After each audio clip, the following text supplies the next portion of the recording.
নমস্কার বন্ধুরা, আজ আমি সম্পূর্ণ নিরামিষ ধোকার ডালনা বানিয়ে দেখাবো।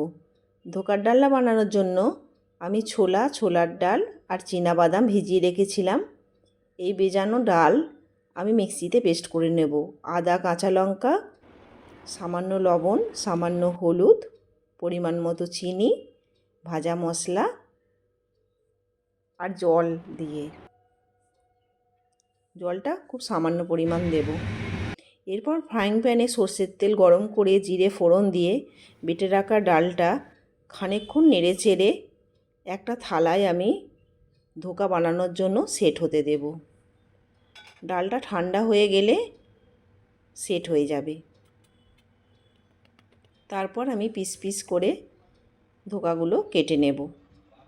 আপনারা আপনাদের পছন্দ মতো ধোকার শেপ দিতে পারেন। এরপর কড়াইয়ে তেল গরম হয়ে গেলে ধোকাগুলো আমি একে একে ভেজে নেব। একটু লাল লাল করে ধোকাগুলো ভাজতে হবে।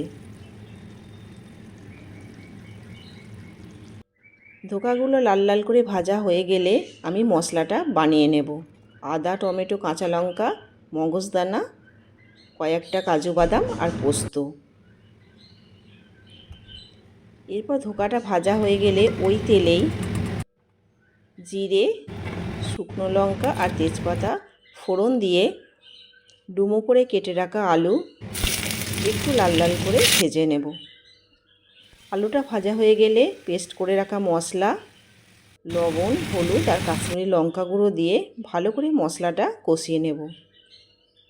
মশলাটা কষানো হয়ে এলে পরিমাণ মতো জল দিয়ে দেব। জলটা একটু বেশি পরিমাণ দেব, কারণ ধোকাগুলো জলটা টেনে নেবে। আলুটা একটু সিদ্ধ হয়ে এলে ধোকাগুলো দিয়ে খানিকক্ষণ ঢেকে ফুটিয়ে নেব। নামাবার আগে গরম মশলা,